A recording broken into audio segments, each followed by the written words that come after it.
Hi hello అండి అందరికీ. ఈ అందరూ ఎలా ఉన్నారండి? నేనైతే చాలా బాగున్నాను. ఈరోజు అయితే కొబ్బరి మిఠాయి అయితే చేస్తున్నాను. దానికి కావాల్సింది కొబ్బరి ముక్కలు. ఇది 250 గ్రామ్స్ అండి.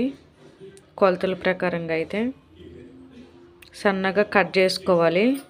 సన్నగా కట్ చేసుకొని పక్కన పెట్టుకోవాలి.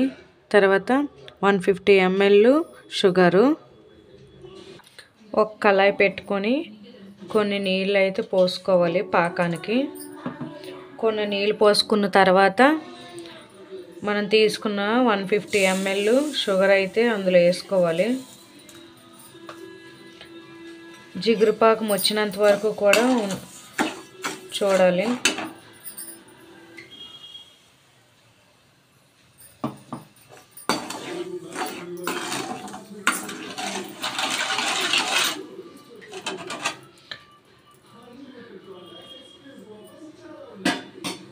పాకానికి అయితే ఇప్పుడు స్టవ్ మీద పెట్టుకున్నాం కదా.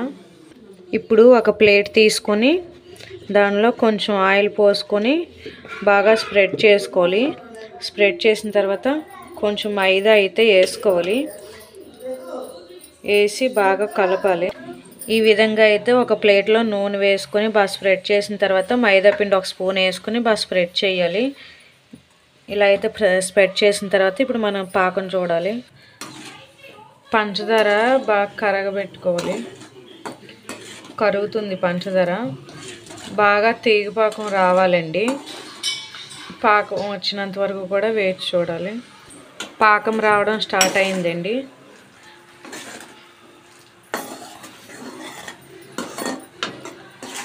బాగా పాకం తీయాలి. ఈలోపు చిన్న గిన్నెలో కొంచెం వాటర్ పోసుకొని పక్కన ఉంచుకోవాలి. పాకం అయితే వచ్చిందండి. ఇప్పుడు పాకం చూసుకుందాం. చూడండి,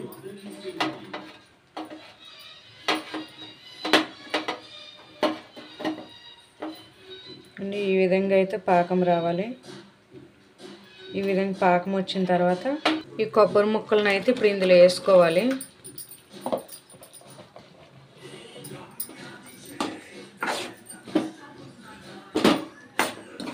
ఇందులో వేసుకొని పాకంలో కొబ్బరి ముక్కలు బాగా కలిసేటట్టు కలుపుకోవాలి.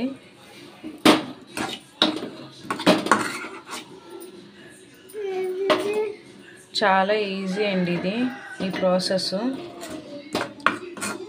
అప్పట్లో మేము 2 రూపాయలకి రూపాయికి కొనుక్కొని తినేటోళ్ళం. బండి మీద స్కూల్ దగ్గరికి తీసుకొచ్చేటోళ్ళండి అప్పట్లో. ఇలా మీరు ఒకసారి ట్రై చేయండి. చాలా టేస్టీగా ఉంటుంది. మీలో ఎంతమందికి తెలుసండి కొబ్బరి మిఠాయి? ఎప్పుడైనా తిన్నారా దీన్ని? మీకు తెలిసినట్టయితే లైక్ చేసి కామెంట్ పెట్టండి. ఇంకా దగ్గర పడాలి. కొంచెం ఇట్లా అంటే ఒక ఉండలాగా వచ్చేంత వరకు కూడా దీన్ని ఉడికించుకోవాలి కొబ్బరిని పాకంలో. నా ఛానల్ ఫస్ట్ టైం చూస్తున్నట్టయితే నా ఛానల్ సబ్స్క్రైబ్ చేయండి, లైక్ చేసి షేర్ చేయండి. మరిన్ని వీడియోస్ కోసం పక్కన ఉన్న బెల్లని క్లిక్ చేయండి. అప్పుడే నా వీడియోస్ మీకు నోటిఫికేషన్ వస్తుంది. దొర్లుకుంటూ వచ్చేస్తాయి అప్పుడు నా వీడియోలు. అసలు టేస్ట్ అయితే సూపర్ ఉంటుందండి. ఇంకా బాగా దగ్గర పడాలి.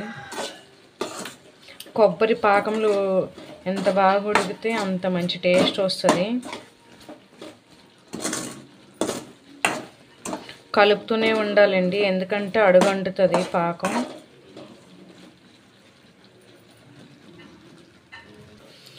ఈ విధంగా బాగా దగ్గరకు అయింది కదండి.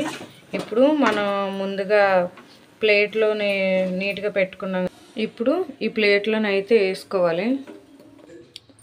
ఈజీ అండ్ టేస్టీగా కొబ్బరి మిఠాయి అయితే రెడీ అయిపోయిందండి. మరిన్ని వీడియోస్ కోసం నా ఛానల్ సబ్స్క్రైబ్ చేసుకోండి. బాయ్ బాయ్ అందరికీ. బాగా చల్లార్చుకున్న తర్వాత పీసుల్లాగా అయితే వస్తుందండి.